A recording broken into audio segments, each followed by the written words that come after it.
نہیں، اسرائیل کی ڈیٹرنس اب یہ رہ گئی ہے کہ وہ اتنے زیادہ سیویلینز کو مار سکتا ہے اگر اس کے اوپر جب اٹیک کیا گیا. تو یہ کائنڈ آف یعنی ان کی اب مینٹالٹی جو ہے وہ چیک کریں. اور بہرحال اس کا فال آؤٹ آئے گا. ابھی تھوڑے سے دن جو ہے وہ اور گزرنے دیں. ابھی تھوڑا یہ ڈسٹ ہٹے گی تو کلیئر نظر آئے گا کہ ایک تو معاملات کس ڈائریکشن میں جا رہے ہیں, سیز فائر ہولڈ کر رہا ہے نہیں کر رہا, اور دوسرا دنیا جب مزید ریفلیکٹ کرے گی یہاں پر کیا ہوا ہے, جب دنیا مزید اندر داخل ہوگی اور جب خود اسرائیلی سوسائٹی ابھی ریفلیکٹ کرے گی. اور دیکھیے اسرائیل کے اندر بہت بڑی ڈویژن ہے اور وہ جنگ سے پہلے بھی تھی, اس جارحیت کے درمیان بھی وہ آگے بڑھی ہے, اور ادھر حملہ کر کے ادھر حملہ کر کے اس سے توجہ جو وہ ہٹانے کی کوشش ہوتی رہی ہے. اور آپ دیکھیں گے کہ وہ ڈویژن جو وہ مزید بڑھ کر وہاں پر اندر جو وہ سامنے آئے گی. تو اس کا فال آؤٹ آنا ہے. اور وہاں پر ٹرمپ کے آنے سے پہلے لیڈرز پہنچ گئے تھے اور ان کی آپس میں ملاقاتیں ہوئیں. فرانس کے پریزیڈنٹ جو ہے اردگان موجود تھے, برطانیہ کے جو پرائم منسٹر ہیں, اور جارڈن کنگ ہیں, اور امیر قطر ہیں, اور جرمن چانسلر ہیں, اٹلی کے پرائم منسٹر ہیں, ان سب کی آپس میں ملاقاتیں بھی ہوئی ہیں اور کافی گپ شپ بھی ان کی ہوتی رہی ہے. اور اسی درمیان جو ہے وہ وکٹر اوربن جو کہ ہنگری کے پرائم منسٹر ہیں وہ بھی شریک ہوئے ہیں, اور انہوں نے کہا کہ ٹرمپ کی جانب سے ان کو انویٹیشن آیا ہے, ناٹ بائی ایجپٹ, بلکہ جب ٹرمپ نے ان کو انوائٹ کیا ہے, جو اس وقت بہت بڑے سپورٹر بھی ہیں اسرائیل کے, اور انہوں نے انوائٹ بھی کیا تھا نیتنیاہو کو. ویسے وہ یوکرین جنگ کے خلاف ہے, وہاں پر ان کا سٹانس بڑا پرنسپل ہے, لیکن یہاں پر گڑبڑ ہے, تو وہ بھی اس میں جو وہ شریک ہوئے ہیں. تو باقی اسپین کے پرائم منسٹر ہیں, محمود عباس ہیں, بڑی شخصیات جب اس میں شریک ہوئی ہیں, اور سمٹ اس وقت جو جاری ہے. اچھا, یہ خبر سامنے آ رہی ہے کہ سعودی عربیہ نے کنوے کیا کہ اگر نیتنیاہو شریک ہوگا تو ہم اس میں شریک نہیں ہو سکتے ہیں. اچھا, حالانکہ واشنگٹن پوسٹ نے لکھا کہ خفیہ ملاقاتیں ہوتی رہی ہیں. تو لیکن دیکھیے یہ بنیادی مسئلہ ہے, یہ جو نارملائزیشن ہے یا ابراہم اکارڈ ہے نا, یہ اب اتنا آسان نہیں ہے. ایک فضا تو کریٹ کرنے کی کوشش کی جا رہی ہے کہ جیسے غزہ میں کچھ ہوا ہی نہیں ہے, بس ایک جنگ تھی وہ رک گئی ہے اور اب امن کی طرف جانا چاہیے, غزہ میں کچھ ہوا ہی نہیں ہے. تو ایک فضا تو بنانے کی کوشش کی جا رہی ہے, لیکن یہ اتنا آسان نہیں ہوگا.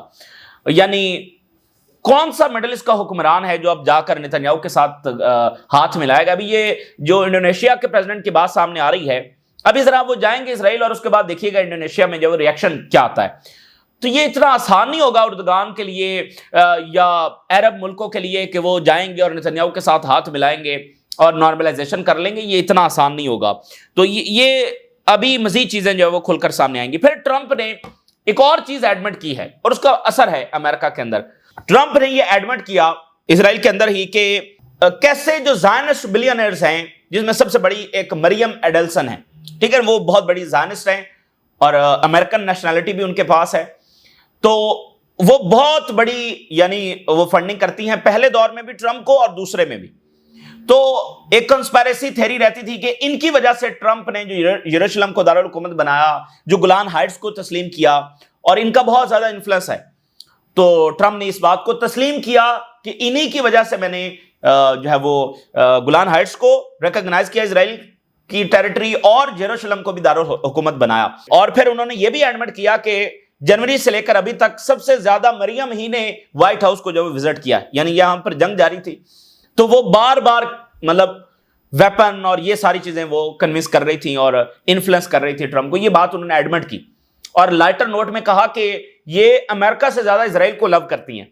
تو یہ بات اب ظاہر ہے کہ ماگا والوں نے سنی اور ابھی اس پر ریئیکشن آنا شروع ہو گیا ہے. تو دیکھیے یہ چیزیں جو ہے وہ آلریڈی امریکہ میں بڑی کھلی ڈیبیٹ جاری ہے, اور چارلی کرک کا جو اسیسینیشن ہوا ہے اس نے بہت بڑا اثر ڈالا ہے. سو لیٹس سی, ابھی تو ٹائم, معاملات آگے بڑھیں گے اور سیز فائر رکتا ہے نہیں رکتا, تو بہت ساری چیزیں سامنے آئیں گی. مثال کے طور پہ جو دمتری میدویدیو ہیں ان کی جو سٹیٹمنٹ آئی, اس سے پہلے رشیا کے فارن منسٹر لیوروف, لانگسٹ سرونگ جو فارن منسٹر ہیں, انہوں نے کہا کہ بڑا ہی مبہم ہے اور بڑے ہی ہمارے ڈاؤٹس ہیں ٹرمپ پلان کے اوپر. اب دمتری میدویدیو کی جو بات ہے وہ ذرا دیکھیے. انہوں نے کہا کہ فلسطینی اور اسرائیلی قیدیوں کا رہا ہو جانا یہ بڑی اچھی بات ہے, گڈ تھنگ ہے of course, but it will not solve anything. اس سے مسئلہ حل نہیں ہونے والا ہے until a full-fledged Palestinian state is established. جب تک کہ ایک مکمل فلسطینی ریاست بن نہیں جاتی ہے, nothing will change. The war will continue. Everyone understand this. دیکھیں یہ بہت بڑی بات ہے, اور بات کر کون رہا ہے؟ یہ فارمر پریزیڈنٹ بھی ہیں رشیا کے. جب پیوٹن جو ہیں وہ پریزیڈنٹ تھے تو درمیان میں ایک ایسا ٹائم آیا کہ یعنی وہ پرائم منسٹر بن گئے اور یہ پریزیڈنٹ بن گیا، کیونکہ وہاں پر 2 مرتبہ قانون کے مطابق جب وہ پریزیڈنٹ رہا جا سکتا تھا، تو اس کے بعد پیوٹن نے وہ لا چینج کیا۔ تو اس دورانیہ میں مہدی دیو جو ہیں وہ وہاں پر صدر رہے ہیں اور بہت قریب ہیں، اور سپریم کمانڈ آپ ان کو کہہ سکتے ہیں، اس کا حصہ ہیں۔ ان کا یہ کہنا کہ جنگ جاری رہے گی and every one understand this. تو فی الحال ایسا ہی لگ رہا ہے کہ بس بہت اچھا ہو گیا، امن ہو گیا، شانتی ہو گیا، دودھ شہد کی نہریں بہہ گئی، غزہ میں کچھ ہوا ہی نہیں تھا، جنگ ہوئی تھی، فی الحال روک دی ہے۔ کمپریہنسو پیس پلان، بھائی سارا کچھ تو فلسطینی ریاست کے لیے کیا گیا، اگر وہ نہیں ہے مطلب فلسطینی کیا اسی تباہ حال ملبے میں بیٹھے رہیں گے اور بس امداد آتی رہے گی؟ تو یہ کیسے چلے گا؟ اور خود نتن-یاہو جو سب سے بڑے فتنے کی جڑ ہے۔ تو بہرحال بہت سارے آنسرز ہیں جن کا جواب بھی آنا باقی ہے، ابھی ڈائریکشن طے ہو رہی ہے۔ مثال کے طور پہ ابھی ایران، ان کی جو سٹیٹمنٹ آئی ہے، Tehran wants world to be wary of repeated Israeli cease fire breaches. دنیا جو ہے وہ خبردار رہے کیونکہ بہت بار اسرائیل نے معاہدوں کی خلاف ورزی کیا، یہ ایران کی سٹیٹمنٹ آ رہی ہے۔ اچھا، کچھ میں اور رپورٹس آپ کے سامنے رکھتا ہوں، ایسوسیٹڈ پریس اور الجزیرہ کی یہ 2 رپورٹس میں آپ کے ساتھ شیئر کر رہا ہوں، اور وہ یہ لکھ رہے ہیں The countdown to collapse why the Gaza peace deal may already be dying۔ یعنی ہم تو یہ بات کر رہے ہیں نا کہ یہ سیز فائر کہیں ٹوٹ تو نہیں جائے گا، تو دونوں کی رپورٹ میں انہوں نے یہ لکھا ہے کہ ایک انداز میں اس کے ٹوٹنے کا کاؤنٹ ڈاؤن جو ہے وہ آلریڈی شروع ہو چکا ہے، جو اسرائیل کی انٹینشن جو ہے وہ نظر آ رہی ہیں، اور آن گراؤنڈ ایسا کچھ ٹھوس نہیں ہے کہ جو سسٹین کر سکے۔ Count down to renewed attacks has already begun and Hamas بھی جو ہے وہ ری آرمامنٹ اور ریکروٹمنٹ کی طرف جو ہے وہ بڑھ رہی ہے۔ The war is only paused not ended. Associated press اور الجزیرہ بات کر رہے ہیں، وار پاز ہوئی ہے لیکن مکمل بند نہیں ہوئی ہے۔ Every ceasefire is a race between trust and betrayal. ٹھیک ہے، ٹرسٹ اور بیٹریل کے درمیان یہ ہر سیز فائر کھڑا ہوتا ہے۔ And this one is losing fast and Hamas is rearming faster than Gaza is healing. اور نتن-یاہو خود اس کے ارادے واضح ہیں، اور جو انٹرنل پریشر ہے سموترچ کا، جس نے ابھی اناؤنس کیا ہے کہ جنگ جب دوبارہ شروع ہوگی، سو یہ ان کی رپورٹ ہے۔ اب اسی لیے جو ہے وہ سوالات اپنی جگہ پر برقرار رہیں گے۔ میرے خیال ہے آج کا سمٹ اور آنے والے 2-4 دن مزید واضح کریں گے، اور 2000 فلسطینی قیدی رہا کر دیے گئے ہیں۔ بہت ہی ہسٹورک دن ہے فلسطینیوں کے لیے، اور بڑا لمبا عرصہ اسرائیلی جیلوں میں گزارنے والے ریلیز ہو رہے ہیں۔ 2000 Palestinian detainees freed, defy occupation with mass welcome. تو بھرپور ان کا جب وہ استقبال کیا گیا ہے، جشن کیا گیا ہے، اور اسرائیل کبھی ان کو رہا کرنے کے لیے تیار نہیں تھا۔ اس نے سوچا بھی نہیں تھا کہ وہ ان کو رہا جو ہے وہ کرنا پڑ جائے گا، کیونکہ اس کا جو مقصد ہے وہ تو ٹوٹل آکوپیشن تھی، اور اپنے پھر مرضی سے غزہ کو جو ہے وہ سیٹلمنٹس بنانا تھی، اپنی مرضی سے جو بھی کرنا تھا۔ تو یہ تھوڑی تھا کہ وہ حماس بھی وہاں پر رہے گی اور قیدی بھی چھوڑنے پڑ جائیں گے۔ تو شکست ہوئی ہے نا۔ تو پھر فلسطینی بتا رہے ہیں کہ ان کے ساتھ کس طرح کا ٹارچر ہوا، ایک دن میں کئی مرتبہ جو ہے ٹارچر کیا گیا۔ Every kind of torture Palestinian detainee recounts abuse in Israeli custody.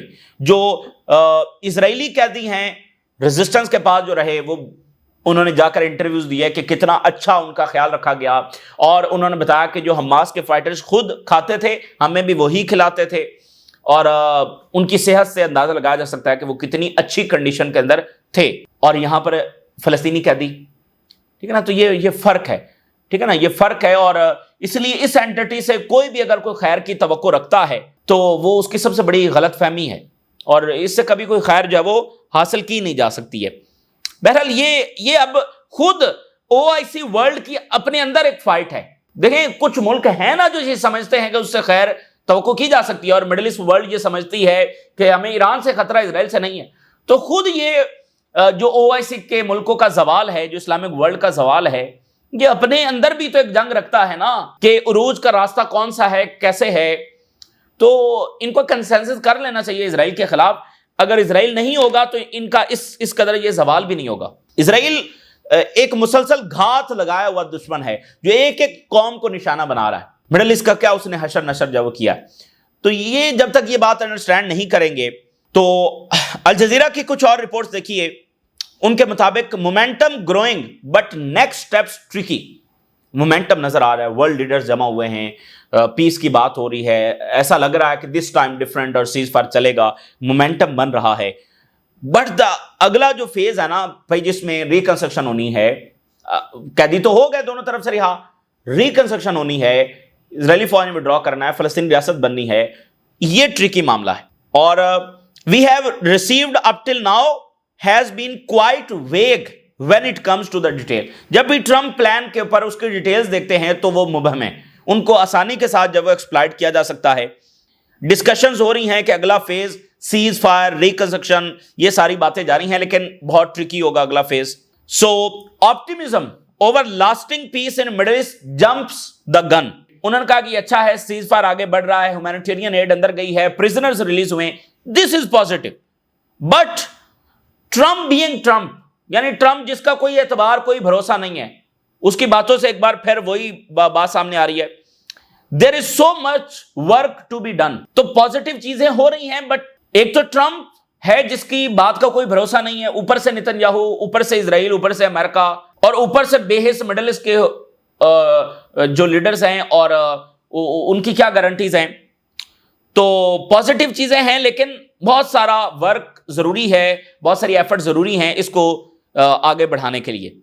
سو یہ جو شرم الشیخ کے اندر سمٹ ہو رہا ہے, یہ بہت ہی کریٹیکل مومنٹ ہے to keep the momentum moving forward. اس مومنٹم کو آگے بڑھانے کے لیے یہ دنیا کے لیے بہت بڑی شکست ہوگی کہ اگر وہ یہاں سے دوبارہ اسرائیل کو الاؤ کرتے ہیں بومبنگ کرنے کے لیے, یہ دنیا کی بہت بڑی شکست ہوگی. World leaders need to change the dynamics of the this conflict. اس میں اس کانفلکٹ کے ڈائنامکس تبدیل کرنا ضروری ہیں اس کو روکنے کے لیے. اور وہ کیا ہے کہ اگر اسرائیل اسی بیلنس آف پاور کے ساتھ رہے گا کہ وہ بہت طاقتور ہے اور فلسطینی بہت کمزور ہیں, تو یہ کسی بھی وقت کچھ بھی اسرائیل کرتا رہے گا. اور مڈل ایسٹ کے ملکوں کو بھی سوچنا چاہیے جو انکنڈیشنل ایگریمنٹس اسرائیل کے ساتھ کیے ہوئے ہیں اور مزید کرنے کا ارادہ رکھتے ہیں. The disaster of the last 2 years into something committed into not only a ceasefire but a comprehensive peace agreement. 2 سال میں جو کچھ اسرائیل نے کیا ہے اور جو ظلم ڈھائے گئے ہیں, اب ورلڈ لیڈرز کو چاہیے کہ وہ اس کو ایک کمپریہنسو پیس کی طرف لے کر جائیں. But we are not there yet, لیکن ابھی تک ہم اس مقام کے اوپر نہیں پہنچے ہیں. اور el-Sisi discuss غازہ reconstruction with Arab and western officials. اب سب سے بڑی ڈیبیٹ یہ ہے کہ ریکنسٹرکشن کیسے ہوگی. اس میں ٹرمپ کا وہ جو راویریا پلان ہے اور جیرڈ کشنر کا وہ سارا پلان, وہ تو اپنی جگہ پر ایگزسٹ کرتا ہے, اور ٹونی بلیئر بھی ملاقاتیں کر رہا ہے. تو خود ٹرمپ نے کہا کہ پیس بورڈ ہوگا, ٹونی بلیئر کو کوئی ایکسیپٹ نہیں کرے گا. تو ریکنسٹرکشن, اب جے ڈی وینس نے کہا کہ یہ عرب جو ہے وہ پیسہ دیں گے. اب ذرا یہ اندازہ, یہ مڈل ایسٹ کے ملکوں کی ذرا پالیسی دیکھیں. اسرائیل کے ساتھ خفیہ ملاقاتیں کرتے رہے, اپنے ملکوں کے اوپر حملہ کروا بیٹھے, غزہ کے اوپر بمباری جاری رہی, اب امریکہ کہہ رہا ہے پیسے بھی تم دو. یعنی کوئی حد ہوتی ہے. تو آئل اور گیس کی یہ جو ویلتھ ہے, کبھی ٹریلین ڈالر امریکہ میں انویسٹ کر دیے, اب غزہ میں پہلے تباہی ہوئی اور جو لوگ مارے گئے ان کی کیا قیمت ہے, اور اب جو ہے وہ یہ اس میں یہ ریکنسٹرکشن کریں گے. تو یہ مطلب ان کو سوچنا چاہیے. اور جو فلسطینی صدر ہیں ان کی ملاقات ہوئی ہے ورلڈ لیڈرز کے ساتھ. اس میں آذربائیجان کے پریزیڈنٹ ہیں, اس میں جرمنی کے چانسلر ہیں, ان کے ساتھ ملاقات ہوئی ہے, اسپین کے پرائم منسٹر کے ساتھ, ناروے کے پرائم منسٹر کے ساتھ, اور یونان کے پرائم منسٹر کے ساتھ, عراق کے پرائم منسٹر کے ساتھ, کینیڈا کے پرائم منسٹر کے ساتھ, اور شہباز شریف کے ساتھ, اور عمان کے فارن منسٹر شریک ہوئے. تو یہ بڑی ملاقاتیں ان کی ہوئی ہیں, اور نتن یاہو کو جب بے دخل کیا گیا. سو یہ اس وقت کی تازہ ترین صورتحال ہے جو آپ کے ساتھ شیئر کی. بہت سارے ڈائمینشنز ہیں, ذرا 2-4 دن سے ڈسٹ ہٹے گی تو مزید کلیئرٹی آئے گی, اور اس سمٹ سے کیا چیزیں سامنے آتی ہیں وہ بھی دیکھیں گے. آپ اپنی رائے ضرور آگاہ کریں. اجازت دیجیے, اللہ حافظ.